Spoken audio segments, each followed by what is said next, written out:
Good evening, everyone. Are my slides visible? Yes, yes. Yes. So we'll be having a journal club presentation moderated by Dr. R.R.N. Sir. So at the end of this class, we'll try to answer an important question. When is it ever safe to stop treatment in patients who are diagnosed with neovascular age-related macular degeneration? So the current thinking is whenever the patient is diagnosed with neovascular AMD, they need a lifelong treatment with intravitreal anti-VEGF agents. But what does the scientific research say? So we look into a review article titled Suspending Treatment of Neovascular Age-Related Macular Degeneration in Cases of Utility, which is done by David T. Wong et al. Group, published recently in the Retina Journal in 2020. So coming to the introduction, what do you mean by medical futility? So it is a point at which treatment is no longer considered to have a beneficial effect. It has two components: qualitative futility, which is related to success in achieving the intended goals of treatment, and the quantitative futility, which is related to the quality of life of the patient. So this study was intended with the purpose to find an algorithm which helps the management of patients with neovascular age-related macular degeneration who respond poorly to anti-VEGF therapy and provide recommendations for the management of patients who show poor response to anti-VEGF agents and when to actually stop treatment in these patients. So coming to the methods, it is based on a review of literature and a consensus statement among retinal specialists who are members of the Vision Academy, which is an international group of over 90 retinal experts who met in the year 2017 and discussed about the management of age-related neovascular AMD and finally came up with a treatment algorithm for the same. So the inclusion criteria is the patients who are diagnosed with neovascular age-related macular degeneration. It can be either a unilateral or a bilateral disease. If it is bilateral, then the worst-seeing eye is included. And all patients should have been previously treated with intravitreal anti-VEGF agents. And it is important that there is no permanent damage to the macula which can influence the treatment effect. And the lesion size should be less than 12 disc areas in greatest linear dimension. If the lesion size is more than 12 disc areas, then the patient is excluded from the study. And there should be a documented disease progression. The disease is said to have a progression if there is a documentation of more than 100 microns increase in the retinal fluid on OCT, or if there's a leakage documented on fundus fluorescent angiography, or if the visual acuity is worsened by more than 5 ETDRS letters. Now, having included all these patients, the result is they came up with a treatment algorithm for the management of patients with neovascular AMD. So it includes 5 stages, stage 1 to 5. Now, though this algorithm looks complicated, let us see this stepwise so that we understand it better. So coming to stage 1 is patient's decision. So when you have diagnosed a patient with neovascular AMD and you have advised the patient intravitreal anti-VEGF injection and told the patient about the side effects of treatment, then we need the consent of the patient whether he agrees or not. If the patient agrees, then you treat the patient as per the protocol. If the patient doesn't agree to get treatment, then the treatment is suspended. So directly we go to stage 5. Now, if the patient has agreed to treatment, then we go to stage 2, which is you treat as per protocol. So there are many treatment protocols. So in this study, they have discussed about 2 treatment protocols. The first one is about, which is given by the Royal College of Ophthalmologists. It includes that we have to, when we are treating the patient, we have to assess both the functional as well as the anatomical parameters when we are treating the patient.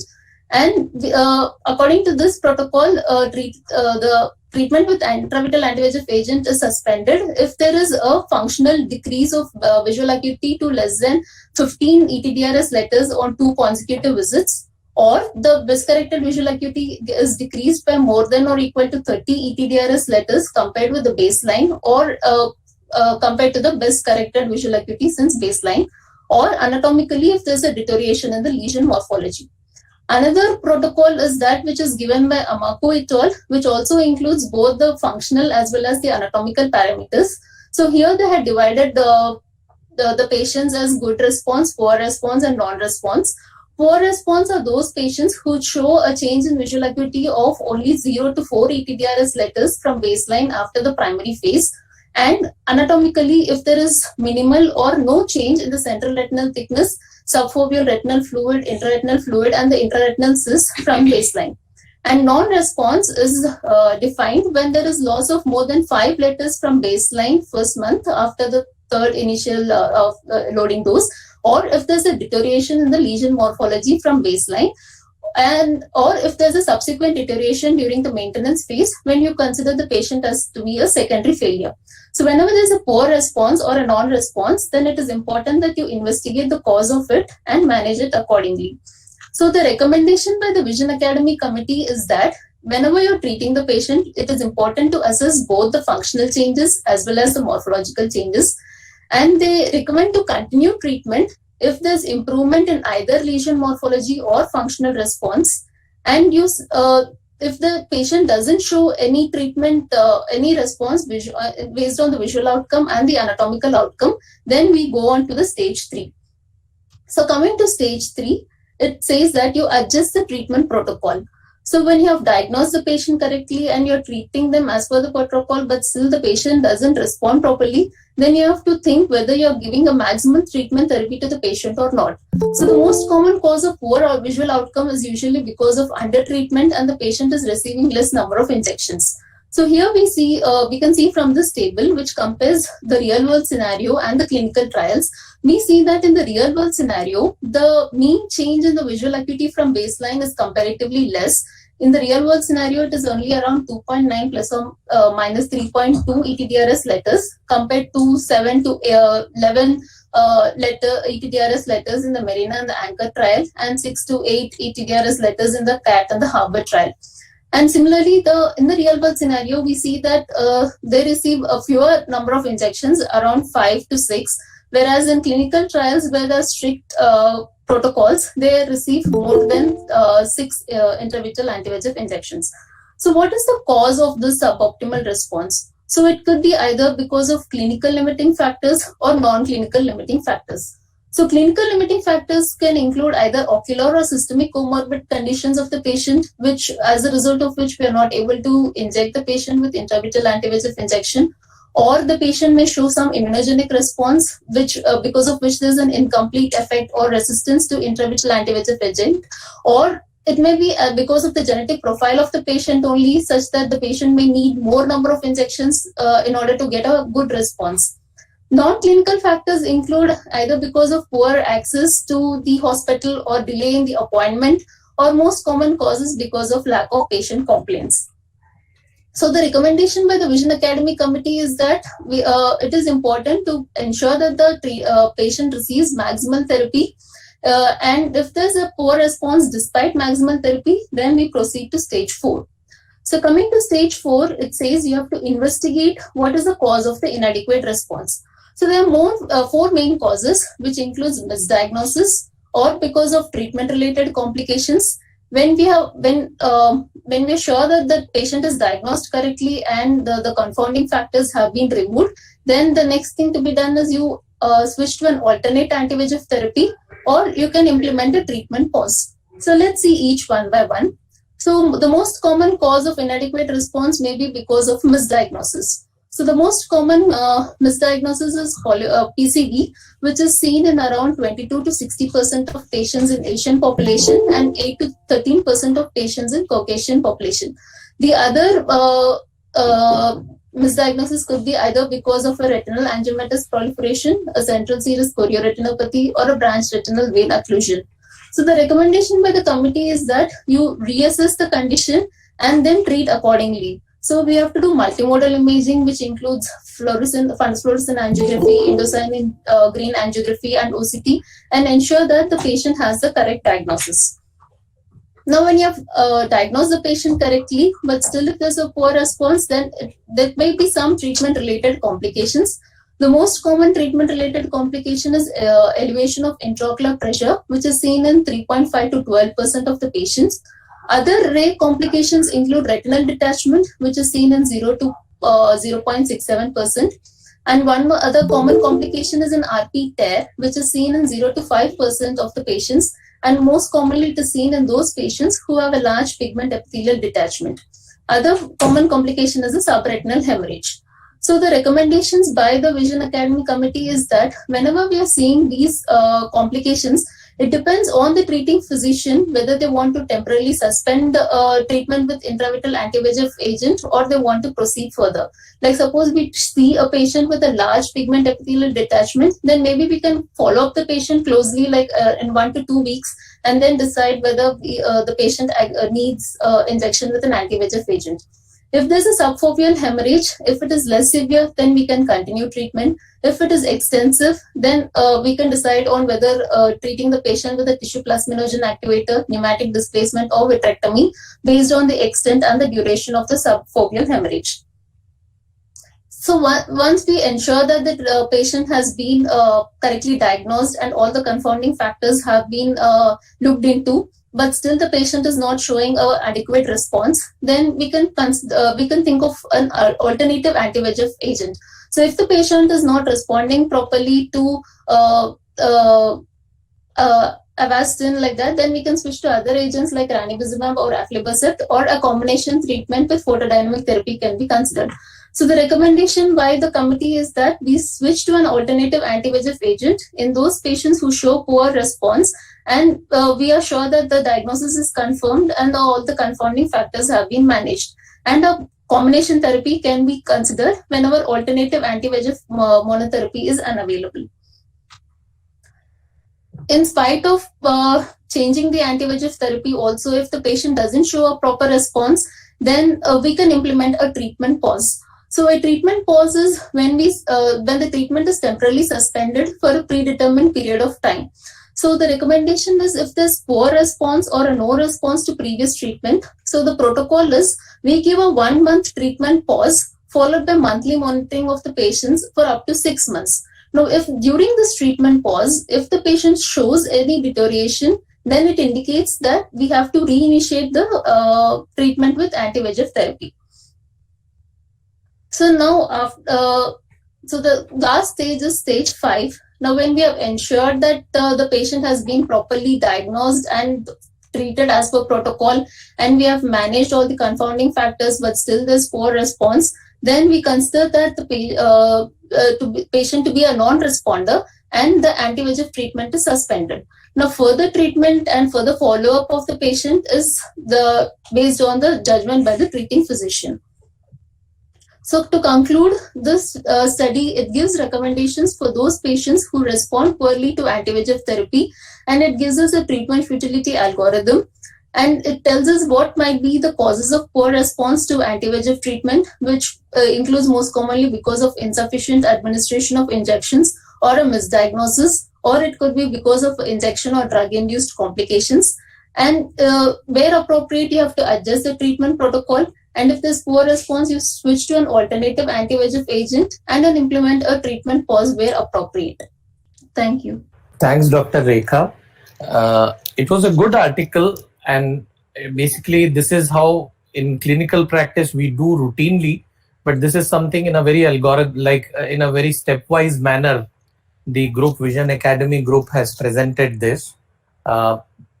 Any comments from any of the consultants?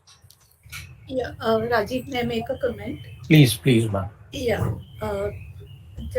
just one comment on the slide of misdiagnosis. I'm sure it's from the article, but I would think that PCV and RAP and BRVO are anyway treated with anti-VEGF agents. Correct. So it wouldn't strictly go into the misdiagnosis category. Misdiagnosis is fine, but it does not mean that because you made that wrong diagnosis, they won't respond to anti-VEGF. Probably the only one in that which may fall into the category would be the CSR without a CNV. Yes. That's one. And Rekha, this consensus statement nowadays, we see a lot of articles coming up. I just want you to tell me where in the levels of evidence do you find consensus statement? Ma'am, the consensus, actually whenever there's a group meeting like this, then there are various levels in which they come to a conclusion. So it includes like a brainstorming session and the consensus statement and a Delphi statement. So the Delphi statement has a higher value than a consensus statement. A Delphi statement, which includes they have a predetermined questionnaire, and the questionnaire is given to all the participants, and they give the response. And this session is they go to multiple sessions of the questionnaire, and finally they come to a conclusion. So a Delphi statement is has more value. Correct. Absolutely correct. Actually, nowadays people are encouraging, even when you write a consensus statement, people give a comment that it would have been better if it was a Delphi study. Yeah. Because this comes fairly down in the levels of evidence. Yeah, it is very it is down in the level. I agree It with is you. only at 4th level, whereas the top level is a meta-analysis of an RCT. Yes. This comes somewhere around case reports. I would not say as a case report, it is definitely better than that. No, below case series. It comes below. It's around the same level as yeah. case series. See, again, the aim of consensus statement is different. Consensus statement usually is done on the topics where we don't have evidence. So where you don't have many evidences where you can really conclusively say, there comes the role of like couple of experts sitting and giving their opinion. But a better way of doing that is Delphi. But it has got its own value in the terms that there are certain things where you will, like, if you know, find article when to stop treatment exactly, scientific evidences may not be like this. It's more like a review. So many times you don't have a evidence on that. Those are the cases where consensus statement plays an important role.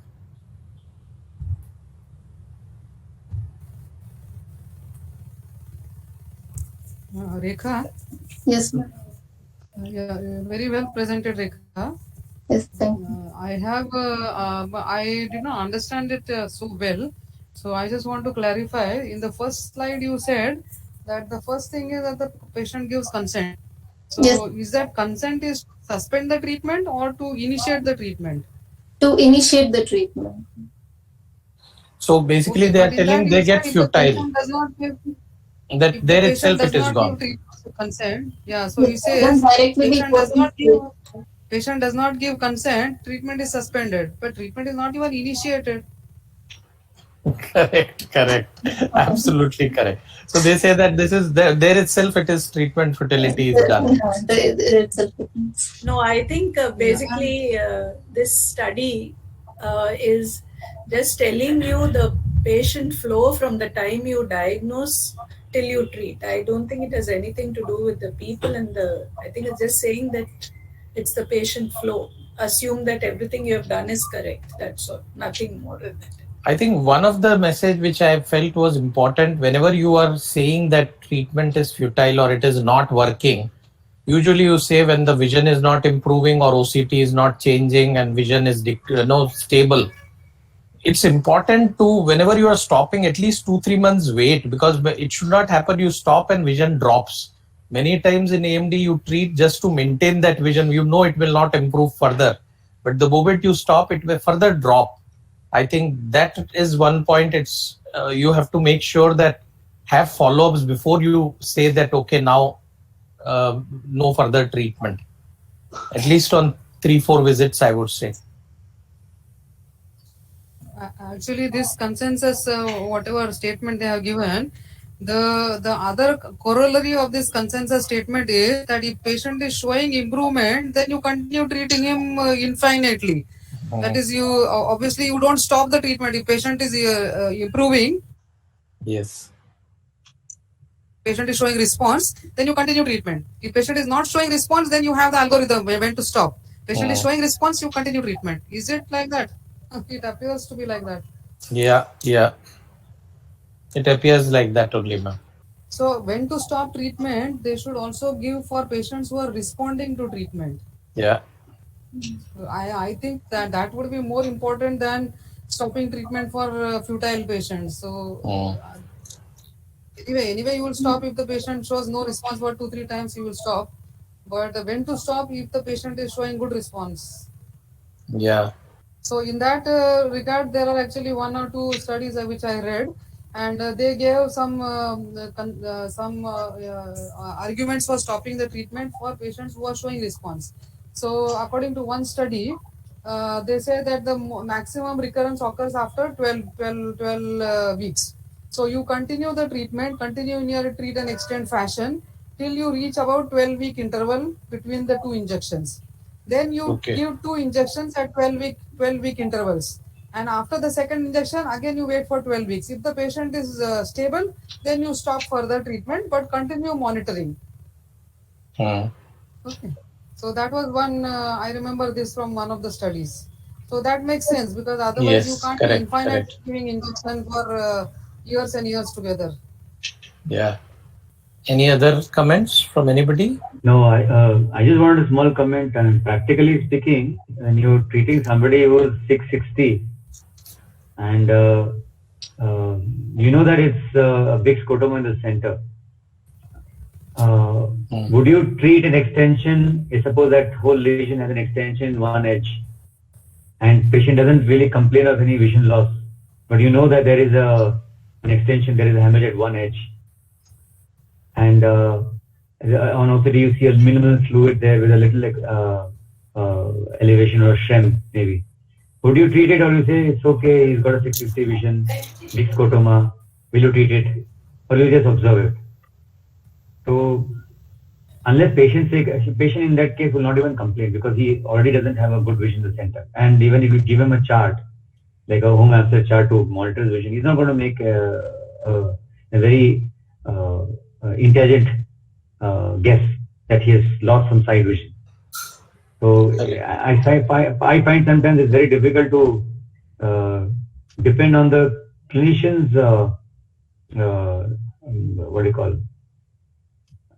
judgment alone. I mean, the patient will have, if he really has a complaint that there is some vision drop. There are lot of intelligent patients who tell that even if the little bit of fluid comes in and they lose a little bit of side vision or whatever vision they're using, maybe an eccentric vision, they do complain. And then none of these criteria will follow. It won't follow any of these criteria. We still have to treat them for their symptoms. Yeah, I agree with you. So can we go to the next if there are no more comments? Chetan, I'll just add one comment here. I think Yeah, please. More or less all of us follow this in the clinic also. The thing of treatment pause, I think that can be effectively used in both responding and futile lesions. So if it's a lesion which is responding and nearly scarred, as you gave an example, so you can still give a treatment pause and see if it is worsening from there. If it is worsening, you restart. If it is not, you extend. So I think that treatment pause is something which all of us regularly use, whether it is responding, because none of us are treating these lesions unendingly. So after a particular point of stability, we give a treatment pause and see. So I think from there, that step 4 to 5 can be used for responding CNVs also. It's just a thought. Yeah, then I think that treatment pause is a better end result Than stopping, correct? Stopping completely. Another thing not relevant to this article actually, but one must look into what is the consensus group. So Vision Academy has got a big commercial interest because it is formed by Bayer. Yes. So it is a Bayer's Academy. So, and though not much relevant in this because they didn't speak about individual anti-VEGF, but that is something you would definitely like to know. Yes, absolutely. Yeah. So thanks, Rekha. I mean, thanks for presenting this article.